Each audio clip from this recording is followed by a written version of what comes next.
박성재를 없애지 않으면 모든 게 끝나요. 고성희의 휴대폰에 문자가 떴습니다. 발신자는 윤비서였어요. 내용을 본 고성희의 얼굴이 창백하게 질렸습니다. 박성재 본부장이 가온재단 비리 증거를 다 확보했습니다. 내일 아침 박 회장님께 보고한답니다. 이 사장님, 큰일입니다. 고성희는 휴대폰을 떨어뜨렸어요. 손이 부들부들 떨렸거든요. 그 아이가 이미 다 알아낸 거였어요? 고성희는 거울을 봤습니다. 26년 동안 완벽하게 유지해온 가면이 이제 곧 벗겨질 거예요. 쌍둥이를 낳았다는 사실, 딸을 버렸다는 사실, 가온재단 돈을 빼돌렸다는 사실. 모든 게 들통날 참이었습니다. 안 돼, 이렇게 끝날 순 없어. 고성희는 주먹을 불끈 쥐었어요. 마지막 카드가 하나 남아 있었습니다. 바로 한우진이었죠. 박성재를 막아야 해. 어떻게든 고성희는 서둘러 전화를 걸었습니다. 받는 사람은 송민재였어요. 30년 전 뺑소니 사고 때부터 고성희의 더러운 일을 처리해온 그 남자죠. 송씨, 급한 일이에요. 지금 당장 만나야겠어요. 고성희의 목소리는 다급했습니다. 송민재는 한숨을 쉬었어요. 이 사장님, 저는 이제 그런 일 못합니다. 딸도 있고 나이도 들었어요. 하지만 고성희는 차갑게 말했습니다. 송씨 딸 장학금 누가 대주는 줄 알아요? 그리고 30년 전 일. 증거 아직 제가 갖고 있어요. 경찰한테 넘기면 송씨 인생 끝나는 거 알죠? 전화기 너머로 송민재의 거친 숨소리가 들렸습니다. 무슨 일인데요? 고성희가 웃었어요. 소름 돋는 미소였죠. 박성재라는 사람 있잖아요. 그 사람을 사고로 위장해서 없애야겠어요. 송민재는 숨이 막혔습니다. 이 이사장님, 그건 살인입니다. 제가 어떻게... 하지만 고성희는 냉정하게 말했어요. 송 씨는 이미 30년 전에 한 번 했잖아요. 이번이 처음도 아니에요. 그리고 돈은 충분히 드릴 거예요. 10억? 어때요? 10억? 송민재는 입술을 깨물었습니다. 딸의 병원비, 생활비. 10억이면 평생을 걱정 없이 살 수 있었어요. 박성재, 운명의 아침. 바로 그 시각 박성재는 새 회사 사무실에서 밤을 새우고 있었습니다. 책상 위에는 두꺼운 서류 뭉치가 쌓여 있었어요. 가온재단 비리 증거 자료였죠. 박성재는 며칠 동안 밤낮 없이 조사했습니다. 회계장부, 거래 내역, 계좌 이체 기록. 모든 것이 한 곳을 가리키고 있었어요. 바로 고성희의 개인 계좌였습니다. 총 18억. 이게 다 횡령한 돈이구나. 박성재는 이를 악물었습니다. 계모 고성희에 대한 믿음이 완전히 무너졌어요. 박성재는 어릴 때부터 고성희를 존경했었거든요. 자선 사업에 헌신하는 모습, 아버지를 내조하는 모습. 모두 가짜였던 겁니다. 아버지께 보고해야 해. 오늘 아침에 박성재는 서류를 가방에 넣었습니다. 창밖으로 해가 떠오르고 있었어요. 박성재는 커피를 한 모금 마시고 사무실을 나섰습니다. 아버지 박진석 회장을 만나러 가는 길이었죠. 차에 시동을 걸고 출발하려는데 휴대폰이 울렸습니다. 이수빈이었어요. 오빠, 오늘 브랜드 런칭쇼 오시죠? 박성재가 웃으며 대답했습니다. 당연하지. 내가 꼭 갈게. 이수빈은 오늘이 인생에서 가장 중요한 날이었습니다. 자신의 패션 브랜드를 세상에 처음 공개하는 날이었거든요. 투자금도 받았고 디자인도 완성했고 모델들도 섭외했어요. 모든 준비가 끝났습니다. 오빠, 저 떨려요. 잘할 수 있을까요? 이수빈의 목소리는 설렘과 긴장으로 가득했습니다. 박성재가 따뜻하게 말했어요. 수빈아, 너는 잘할 거야. 내가 장담해. 오후 3시 쇼장에서 보자. 전화를 끊고 박성재는 운전을 시작했습니다. 아버지 회사까지는 30분 거리였어요. 하지만 박성재는 몰랐습니다. 자신을 뒤쫓는 차가 있다는 걸요. 검은색 승용차 한 대가 박성재의 차를 따라오고 있었습니다. 운전석에는 송민재가 앉아 있었어요. 송민재는 핸들을 꽉 쥐었습니다. 떨리는 손, 식은 땀. 그는 정말 이 일을 해야 할까요? 하지만 고성희의 협박이 머릿속을 맴돌았습니다. 30년 전 일을 경찰에 넘기면 송 씨는 감옥 가요. 딸은 혼자 남겠죠? 송민재는 이를 악물었습니다. 딸을 위해서 딸만은 지켜야 해. 구독과 좋아요는 큰 힘이 됩니다. 화려한 날들 계속합니다.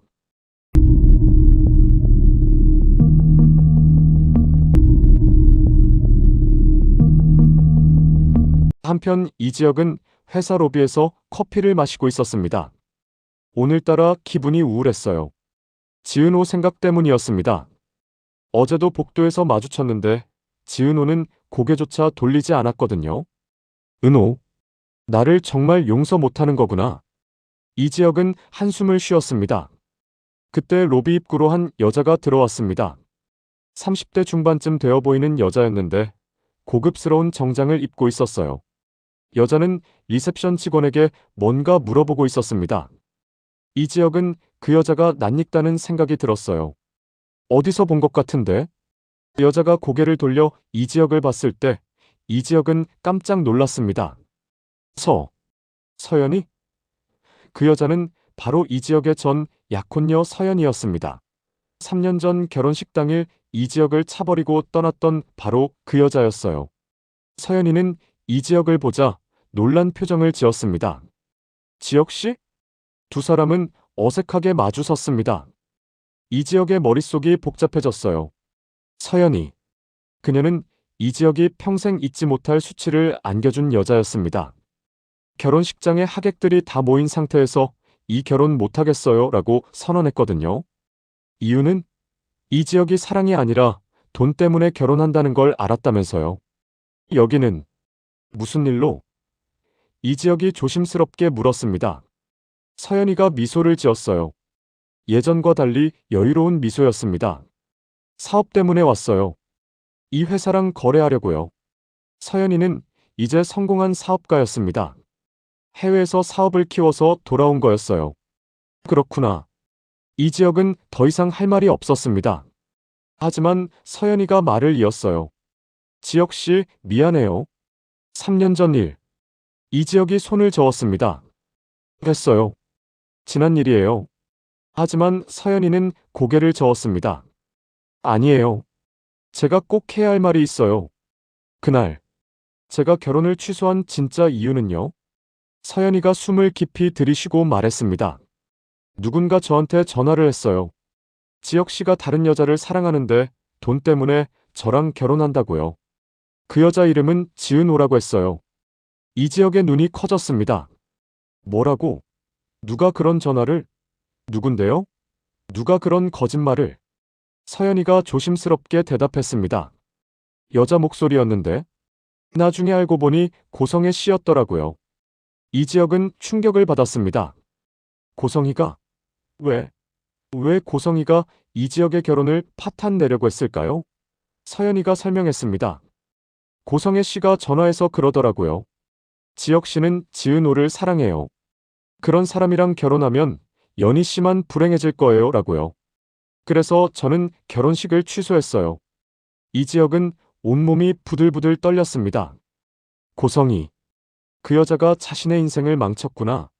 만약 그때 결혼이 성사됐다면 지은호는 완전히 마음을 접었을 거예요. 하지만 결혼이 취소되면서 이지혁이 지은호한테 다시 접근했고 그게 오히려 지은호에게 더 큰 상처를 줬던 겁니다. 왜? 고성이가 왜 그런 짓을? 이지혁이 물었습니다. 서연이가 고개를 저었어요. 모르겠어요. 하지만 분명한 건 고성의 씨가 뭔가 계획이 있었던 것 같아요. 지혁 씨 인생을 조종하려고 한 거죠. 이지혁은 주먹을 불끈 쥐었습니다. 고성이. 그 여자는 도대체 뭘 원하는 거야? 같은 시각 이수빈은 패션쇼 준비로 분주했습니다. 런웨이 세팅, 조명 체크, 음악 리허설. 모든 게 완벽하게 진행되고 있었어요. 오후 3시면 쇼가 시작됩니다. 이수빈은 설렘으로 가슴이 두근거렸죠. 수빈 씨, 모델들 다 도착했어요. 스태프가 알려줬습니다. 좋아요. 의상 피팅 시작합시다. 이수빈이 디자인한 옷들은 정말 멋졌습니다. 현대적이면서도 우아한 느낌이었어요. 모델들이 옷을 입자 탄성이 터져 나왔습니다. 와, 이거 진짜 예쁘다. 이수빈은 뿌듯했어요. 몇 달 동안 밤새워 디자인한 보람이 있었습니다. 그런데 바로 그때 이수빈의 휴대폰이 울렸습니다.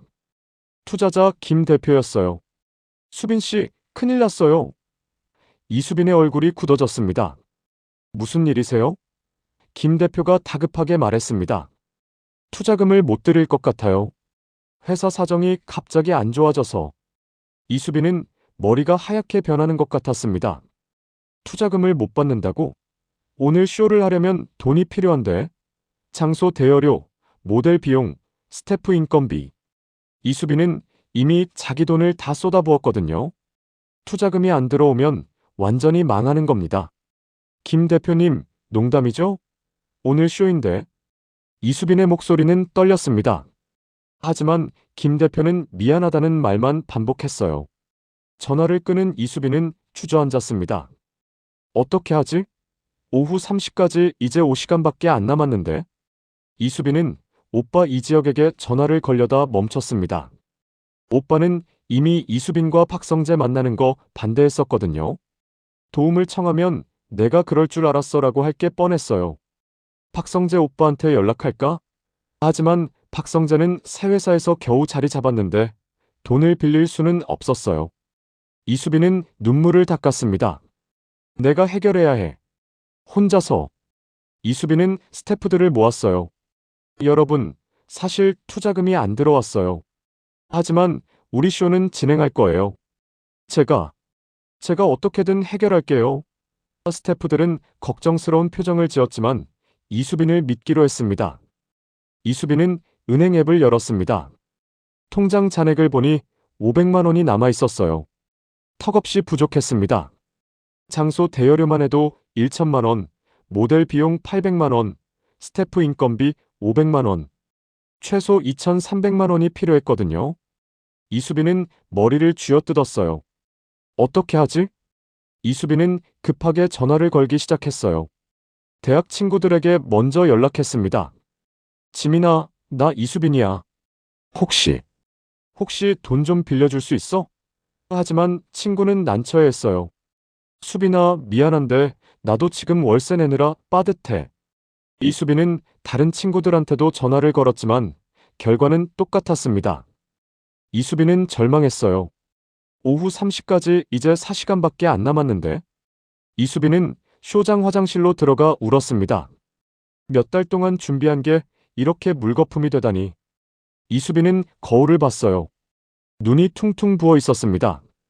그때 화장실 문이 열렸어요. 한 여자가 들어왔습니다. 30대 후반쯤 되어 보이는 여자였는데 단정한 정장을 입고 있었어요. 여자는 이수빈을 보고 물었습니다. 혹시 이수빈 씨? 이수빈이 놀라 고개를 끄덕였습니다. 네. 근데 누구세요? 여자가 미소를 지었습니다. 저는 윤지혜라고 해요. 박성재 씨 어머니예요. 이수빈의 눈이 커졌습니다. 박성재 오빠 어머니? 윤지혜는 이수빈의 얼굴을 보고 뭔가 잘못됐다는 걸 직감했어요. 무슨 일 있어요? 왜 우세요? 이수빈은 처음 보는 사람인데도 마음이 열렸습니다. 윤지혜의 눈빛이 너무 따뜻했거든요. 사실은 투자금이 안 들어와서. 이수빈은 모든 상황을 설명했습니다. 몇 달 동안 준비한 쇼, 갑자기 투자금을 못 준다는 투자자, 그리고 4시간 후에 시작될 쇼. 윤지혜는 이수빈의 이야기를 들으며 마음이 아팠습니다. 30년 전 자신도 비슷한 경험이 있었거든요. 꿈을 접어야 했던 그 시절. 윤지혜는 이수빈이 자신처럼 되지 않았으면 했어요. 수빈 씨, 얼마나 필요해요? 이수빈이 대답했습니다. 최소 2천만 원은 있어야 해요. 하지만 제가 구할 수 있는 건. 윤지혜가 이수빈의 손을 잡았습니다. 괜찮아요. 제가 도와드릴게요. 이수빈이 놀라 윤지혜를 봤습니다. 네. 하지만 윤지혜가 가방에서 수표책을 꺼냈습니다. 펜을 들어 금액을 적기 시작했어요. 5천만 원. 윤지혜는 이수빈에게 수표를 건넸습니다. 이게 뭐예요? 5천만 원이나. 이수빈은 믿을 수가 없었습니다. 윤지혜가 설명했습니다. 이건 투자예요, 수빈 씨. 제가 성재한테서 수빈 씨 이야기 많이 들었어요. 재능 있고 열정 있는 젊은 디자이너라고요. 그래서 제가 투자하고 싶었어요. 이수빈의 눈에서 눈물이 주르륵 흘렀습니다. 감사합니다. 정말 감사합니다. 이수빈은 윤지혜를 꽉 안았어요. 윤지혜도 이수빈을 안아줬습니다. 수빈 씨, 꼭 성공하세요. 그리고 나중에 제 아들 성재 잘 부탁해요.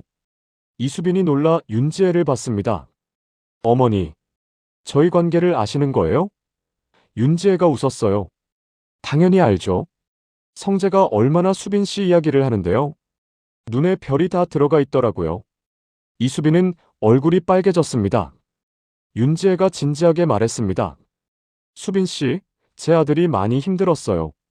26년 동안 친엄마 없이 자랐거든요. 그런 성재가 수빈 씨를 만나고 많이 밝아졌어요. 그래서 제가 고마워요. 이수빈은 윤지혜의 말에 가슴이 뭉클해졌습니다. 어머니, 제가 성재 오빠 잘 챙길게요. 평생 동안요. 이수빈이 약속했습니다. 윤지혜가 이수빈의 손을 꽉 잡았어요. 고마워요, 수빈 씨. 그럼 어서 준비하세요. 쇼 시간 다 돼가는데. 이수빈은 수표를 들고 화장실에서 나왔습니다. 스태프들에게 달려가 외쳤어요. 여러분, 돈 구했어요. 우리 쇼한다. 스태프들이 환호했습니다. 이수빈은 급하게 장소 대여 업체에 돈을 입금했어요. 모델 회사에도 스태프들 인건비도 모두 지급했습니다. 모든 문제가 해결됐어요. 이수빈은 윤지혜를 다시 찾아가 깊게 고개를 숙였습니다. 어머니, 정말 감사합니다. 어머니 아니었으면 오늘 쇼 못했을 거예요. 평생 잊지 않을게요. 윤지혜가 이수빈의 어깨를 토닥였어요. 천만에요. 수빈 씨가 성공하는 모습 보고 싶어서 한 거예요. 꼭 성공하세요. 박성재는 아버지 회사로 가는 길에 신호등에 멈춰 섰습니다. 빨간불이었거든요. 뒤에서 송민재가 탄 검은 차가 천천히 다가왔어요. 송민재는 핸들을 꽉 쥐고 박성재의 차를 노려봤습니다. 지금이야. 지금 들이받으면. 하지만 송민재의 손이 떨렸습니다. 할 수 있을까? 사람을 죽일 수 있을까? 그때 신호등이 초록불로 바뀌었습니다. 박성재의 차가 출발했어요. 송민재도 엑셀을 밟았습니다. 속도를 높여 박성재 차에 바짝 붙었죠. 박성재는 백미러로 뒷차를 봤습니다. 왜 저렇게 가까이 붙지? 약간 불안한 느낌이 들었어요. 박성재가 차선을 바꿨습니다. 송민재도 따라서 차선을 바꿨어요. 이상했습니다. 분명히 의도적으로 따라오는 것 같았어요. 박성재는 속도를 높였습니다. 하지만 송민재도 속도를 높였죠. 두 차는 도로를 질주했습니다. 이거 이상한데? 박성재는 직감적으로 위험을 느꼈습니다. 급하게 오른쪽 골목으로 꺾었어요. 송민재도 따라 들어왔습니다. 박성재는 이제 확신했어요.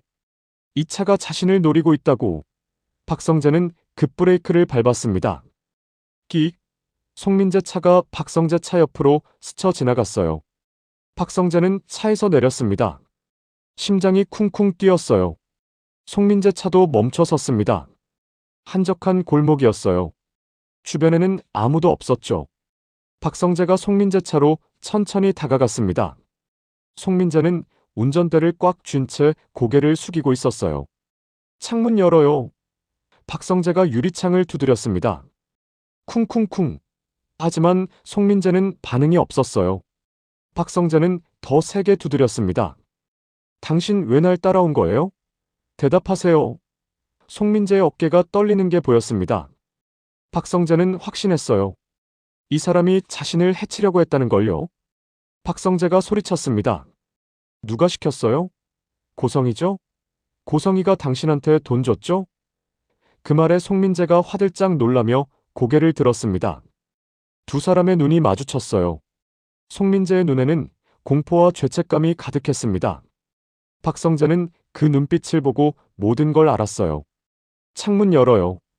안 그러면 정말 경찰 부릅니다. 박성재가 휴대폰을 꺼내 들었습니다. 송민재는 떨리는 손으로 창문을 내렸어요. 차가운 바람이 들어왔습니다. 박성재와 송민재가 마주봤어요. 송민재의 얼굴은 창백했고 식은땀이 흘러내리고 있었습니다. 당신, 30년 전 뺑소니범 맞죠? 송민재 씨. 박성재는 며칠 전 조사하면서 송민재에 대해 철저히 알아냈었거든요. 30년 전 뺑소니 사건, 피해자가 누구였는지, 그리고 그 배후에 고성희가 있었다는 것까지요. 송민재는 깜짝 놀라 박성재를 쳐다봤습니다. 어떻게? 박성재가 차갑게 웃었습니다. 다 알아요. 고성희가 당신한테 30년 동안 입막음 돈 준 것도, 당신 딸 장학금 명목으로 돈 준 것도, 그리고 오늘 아침에 나를 죽이라고 지시한 것도. 송민재는 말을 잃었습니다. 모든 게 들통났어요. 지금 당장 경찰 불러요. 박성재가 휴대폰으로 112를 누르려는 순간 송민재가 차에서 뛰쳐나왔습니다. 쿵. 송민재는 박성재 앞에 무릎을 꿇었어요. 땅바닥에 이마를 짚으며 빌었습니다. 제발, 제발 경찰 부르지 마세요.